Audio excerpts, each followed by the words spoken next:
There was screaming coming from your house. I'd been out of town for 2 weeks. Only my parents had keys. I didn't yell. I installed hidden cameras. The next time I left, I watched the footage and my jaw dropped. 30 minutes later, police were involved. The thing you need to know is that I lock my house like I'm expecting a home invasion every Tuesday. Deadbolt. Double cylinder. Key padlock. The works. It's not paranoia. I just travel for work a lot. I'm a consultant, one of those vaguely high-stress, high billable hour jobs, where I spend half my life solving other people's chaos, and the other half pretending it's fine. That I come home to an empty house with leftovers from last week, and an unopened electric bill stuck to the fridge with a magnet that says live, laugh, love in fake cursive. The irony isn't lost on me. Anyway, I got back last Sunday after 2 weeks in Denver. Back-to-back client meetings, 3 days of cold airport sandwiches, and one hotel room that definitely had a bloodstain under the armchair. All I wanted was a shower, a frozen burrito, and to not speak to another human being until Wednesday. Instead, I got Greg. Greg is my neighbor. Mid-4 South, balding in a defiant way, wears socks with sandals, and mows his lawn like it's a competition. He's been training for his entire life. He's also weirdly nice, which is suspicious all on its own. I just stepped out to grab groceries, barely even locked the door behind me. He was standing in his driveway, squinting at me like I was an alien that landed slightly off course. "Hey," he said.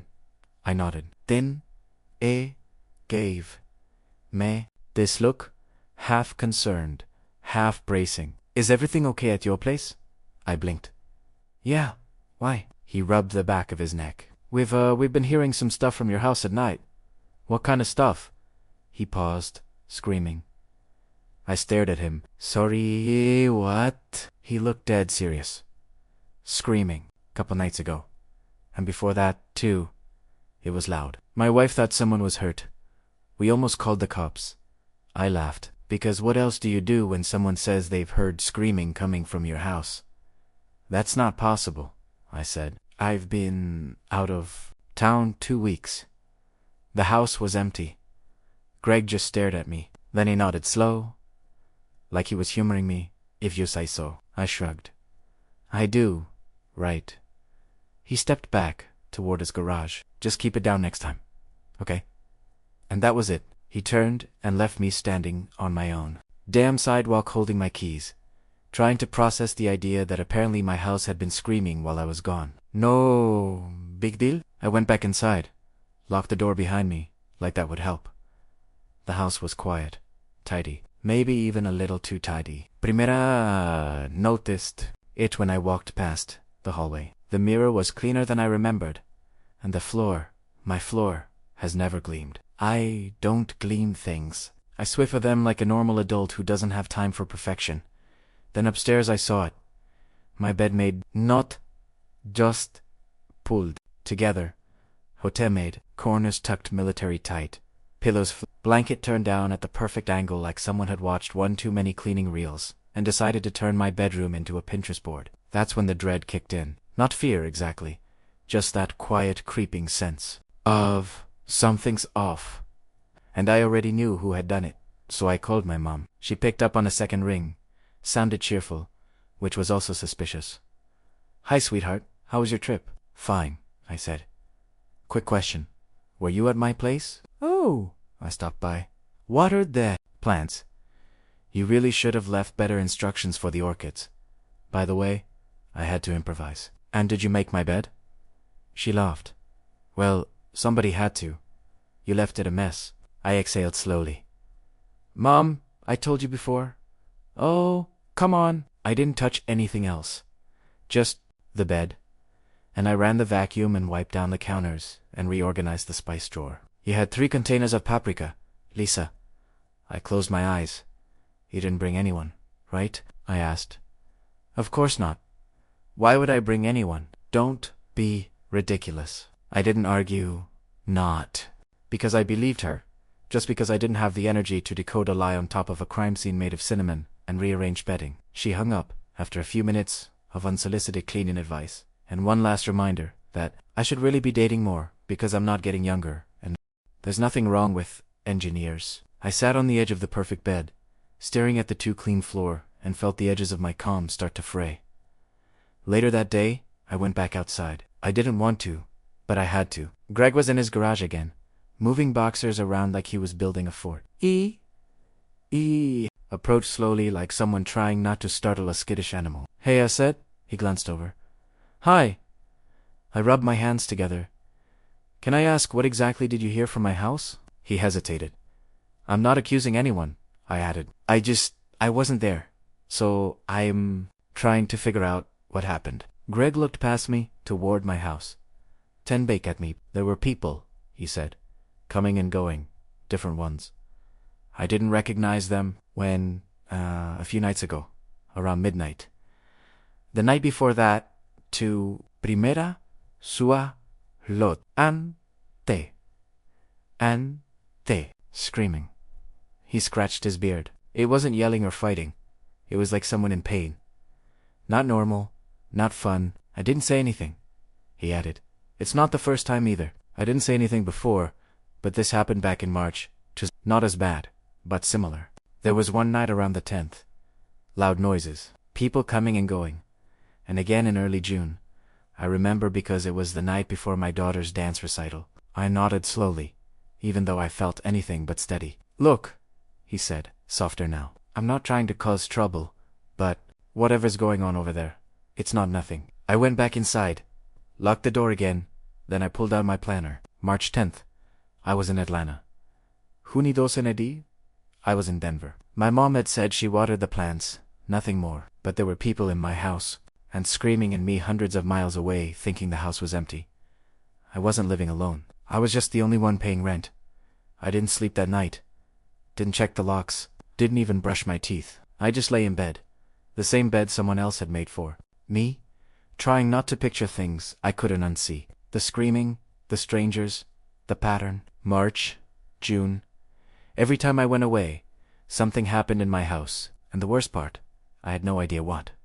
Not really. People coming and going, music screaming, my bed made wrong, my floors. Toklin. It was like someone had scrubbed away the surface of my life and painted something else underneath. Something I wasn't supposed to notice. But I had noticed, and now I couldn't unnotice it. If you want to understand how this all started, you have to understand my family. And by family, mostly mean my parents, my sister, and me. One of these things is not like the others. My parents used to be hippies, not the cute kind that makes their own soap in shops at farmers markets. I mean real hippies. Drum circles, herbal tea with questionable herbs, group therapy in someone's garage. My mom used to wear a boutique shawl and talk about energy shifts before she got pregnant with me and swapped the shawl for a job at a shipping office and a 2-bedroom in the suburbs. They never really forgave me for that, by the way, for being the reason they had to get responsibile. Growing up, there were always little remnants of their past floating around. Books on Tantra buried under stacks of unpaid water bills, incense holders next to the tax folders, a dream catcher above the bed in the guest room no one was allowed to use. And of course, the philosophy. They were big believers in sharing, which sounds nice until you realize what that actually meant in practice. I was born first, 2 years older than my sister. So, naturally, I got the bigger room. That was my first mistake. Becaus 11. My sister turned 5 and decided she wanted to turn her bedroom into a dance studio, which lasted 3 weeks. My parents said I didn't really need all that space. I wasn't even using it. Wouldn't it be nicer, more fair, if she had access to both rooms? Dat became. The pattern, books, share them. Toys, share them. My bike, well, she needs to learn to ride, doesn't she? And if I didn't want to share, well, that just meant I was selfish, controlling, unspiritual, someone who hadn't yet unlearned capitalist attachment to material goods. Yes, that's a real quote from my father. I was 8. The sharing was always uninterrupted. She never had to give anything up. Not her toys, not her privacy, not her closet. I was the strong one, the generous one, the one who already had enough. So I learned to let go of fairness, of space, of expecting anything to actually belong to me until I got older and I got tired of it. I worked through college, graduated early, landed an IT consulting job that paid well, and aged me 10 years in too. I bought my own place at 29. Not a mansion, but solid. 3 bedrooms, A little yard, decent, light. The kind of house that felt like breathing room after a lifetime of being told to scoot over. My parents hated it. "You don't even have a family," my mom said once, like that was a moral failing. "What do you need all this space for?" Primera, did, ente, respond. My sister had 2 kids by then, married to a guy who wore socks with cartoon faces and called everyone bro. They had a smaller house in the next town over, a fixer-upper. They never actually fixed. Every time my parents visited, they came back with fresh ammo. "Your sister is drowning in bills. The kids need room to play. It's not fair that you have all this. And she's struggling." At first, I offered what I could. I babysat. I paid for a weekend trip. I helped replace a busted washing machine once. But it wasn't enough because what they wanted, what they eventually said out loud was for me to downsize, sell my house, move somewhere smaller, and give the difference to my sister. "You're barely home anyway," my dad said. "Why waste it?" I said no. Calmly, firmly, without guilt. And they did not take it well. For a while, they stopped talking to me, unless it was through group chats or awkward family dinners. Then my mom started thawing. One day, she called out of the blue and said, "I've been thinking about your orchids. I'd be happy to water them when you travel." That's how it started. Just watering plants. Then it was, I noticed the rug needed vacuuming, so I did it. "Hope that's okay." Then, "You really should declutter your entryway." I tied it up a bit while I was there. Then, I had to redo your bed. "You're folding the top sheet wrong. You're not in a hotel." It got weirder. Once I came home to find the spice rack rearranged alphabetically, and not in English. She used Latin. Another time, the kitchen table was wiped down and reset with placemats I didn't own. I told her gently to stop. She told me it was her new hobby. "I've been watching cleaning tutorials," she said. Like that explained why my laundry was folded into swans, and my socks were sorted by I didn't push it because, and I hate this, part of me was just grateful she was speaking to me again. That I hadn't been cut off entirely for refusing to bankrupt myself, in the name of sibling equality. But the timeline kept bothering me. Her cleaning hobby started around the same time my sister upgraded to a bigger house. One with a backyard and a walk-in closet and a mortgage she definitely couldn't afford on her own. I remember asking once casually how they managed it. My sister just smiled. "We had help." From who? She didn't say, and I didn't ask, because some part of me already knew that if I scratched too hard at the surface, I'd find something rotting underneath. Something I wouldn't be able to ignore. I just didn't know how bad it was yet. Not then. Not yet. I didn't want to be the kind of person who installs hidden cameras in her own home. I wanted to be normal, boring. Even the kind of woman who says, "Thanks, Mom," when her mother offers to water the plants. And then doesn't wonder if that's code for something else. The kind of woman who locks her door and assumes that when she comes back the bed will still be made the way she left it. But after what Greg told me, the screaming, the strangers, the way he looked at me, like I was lying when I said the house was empty, I couldn't be that woman anymore. So, I made a decision. My next work trip was already booked. Boise. 3 days. A full rollout meeting with an overseas team.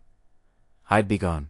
The house would be empty. And my mother, who already knew my schedule, would absolutely find a reason to stop by. Before he left, I installed 5 cameras. Living room, kitchen, hallway, entryway, bedroom, all of them small, cloud-connected, audio-enabled, tucked neatly into bookshelves, above cabinets, paint plants. Perfectly legal, perfectly necessary. I didn't know what I was going to find, but I knew I was done guessing. I sent my mom a message the night before my flight. "Hey, off to Boise tomorrow. If you want to water the plants, thank you. But please don't do anything else while I'm gone. No cleaning, no reorganizing, just plants." She replied with, "I'll try not to clean. You know how I am." Safe travels, which is the kind of text that would sound innocent from any other person. From her, it felt like a trap. First night, nothing. She came by around noon, watered the plants, rearranged a framed photo, wiped something on the counter that didn't need wiping. Annoying, familiar, no screaming, no guests. Just the usual maternal chaos disguised as help. I watched it all that evening from my hotel. Laptop open, headphones in, anxiety somewhere in the back of my throat like a swallowed marble. It was quiet. I didn't relax. Second night. I opened the feed around 8 p.m. at first. Everything was still. Dim lighting, no movement. Then the front door opened and someone stepped inside. Not my mother. Broad-shouldered, a duffel bag slung over one arm. He walked through the living room like he'd done it before. No hesitation, no pause. 2 minutes later, someone else entered. Then another, a woman with a long silver braid and a wine bottle. Another woman in boots and a red shawl. A man with a folding chair. No one knocked. No one spoke loudly. They all moved like they belonged. I stared at the screen. I didn't blink. Then my phone rang. Hey, where are you? Our call with the India team started a few minutes ago. Crap, I'd completely forgotten because of the time difference. It was morning for them. Just another Tuesday. For me, it was the beginning of something I didn't have words for. I closed the feed, grabbed my work laptop, joined the Zoom. I'm not going to pretend I remember what the meeting was about. Imagine this. You've just seen strangers walk into your house. Not your neighbor, not a friend. Strangers with bags and wine and folding chairs. Then imagine switching windows and pretending to care about enterprise data syncing while someone named Richishi walks you through a slide deck you don't understand on a normal day. I nodded, smiled, probably agreed to things I'll regret later. Inside, I was spiraling. Outside, I was muted. The meeting lasted 30 minutes. Felt like 10 hours. As soon as it ended, I opened the camera feed again. I wish I hadn't. The living room was full. People were spread across the furniture like it was theirs. Lights dimmed, music playing. Something soft and rhythmic.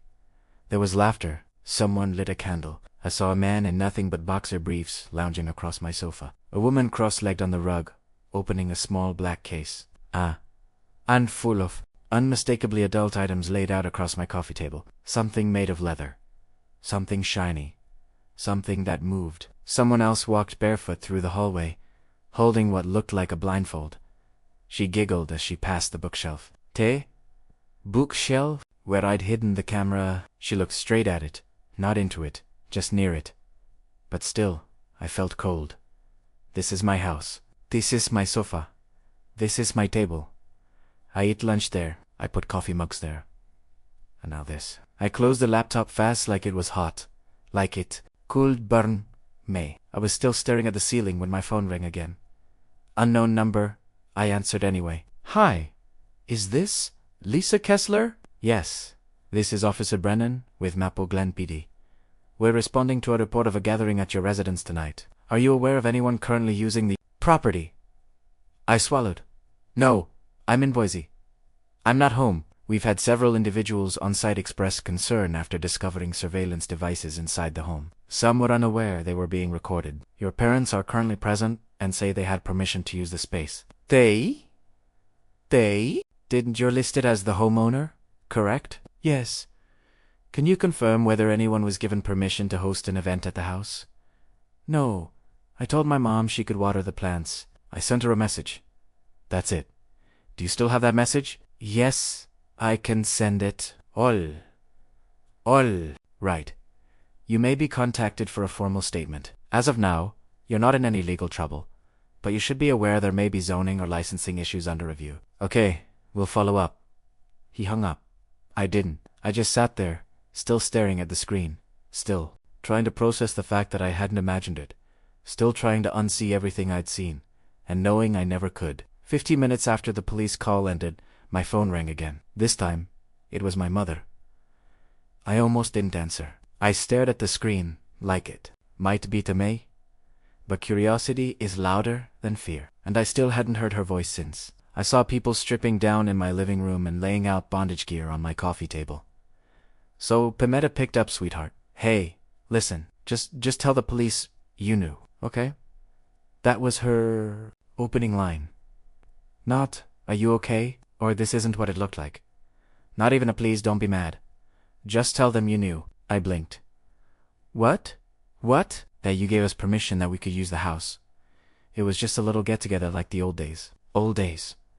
You know, community events, people we trust. It wasn't anything dangerous. Just tell them it was okay, please. I stood up and walked to the window of my hotel room. I could see the parking lot. A minivan parked sideways across two spaces. A woman trying to untangle her toddler from her own scarf. Everything looked normal. So painfully normal. "Mom," I said, "what were you doing in my house?" Silence. "I saw people," I said. "I saw what was on my rug, on my table, on my sofa." "What the hell was that?" "We can explain." "Just not right now." "No. No." "What were you doing?" "It wasn't illegal. We didn't hurt anyone. It was private. And someone overreacted and called the police because they found a camera." "Yes. A camera I installed in my own house, because you've been using it without telling me." Another silence. Then my father's voice. Quiet. "Lee, we didn't think you'd understand, so you decided not to give me the chance. We thought you'd try to stop it." "You were right." I hung up before they could say anything else. I didn't slam the phone. I didn't throw it. I just set it down on the edge of the table and stared at it like it had become someone else's problem. 3 days later, I got a message request on Facebook from someone I hadn't spoken to in at least a decade. One of my parents' old friends. Gray hair, poetry blog, probably still drinks chamomile tea like. It's a personality. The message was calm, apologetic, almost too kind. "I didn't know they didn't have your permission. We were told you were aware and comfortable. I'm so sorry. If it helps, this is the website they used to organize." There was a link. No name, no logo. Just a clean, private-to-look URL. I clicked it. The site was beautiful in that sterile, over-designed way that makes you feel like you're about to accidentally join a cult. Muted colors, calming fonts, words like freedom through trust, rotating safe spaces, private curated gatherings, suggested donations, $400, $850, 120, a calendar of events. Every date lined up with one of my business trips. Each location was listed vaguely, but I recognized the photos. One had a wine glass resting on a table I refinished myself during lockdown. Another had the rug my mom kept saying was too plain. They hadn't borrowed my house. They had featured it. There was a host, alias. The email address attached had my mother's old nickname from her hippie days in it, just spelled backward. I closed the laptop, not in anger, not even in horror, just in finality. De ishau dup. 4 days later. No text, no warning, just a knock on the door, and the slow, exhausted sound of 2 people pretending they weren't panicking. "You didn't have to escalate it," my mother said as soon as I opened the door. "We could have handled this as a family." "Primera did escalate anything," I said. "One of your guests called the police. I didn't even know it was happening, but you told them everything." I told the truth. "We were trying to help your sister. She said she needed support. You said no.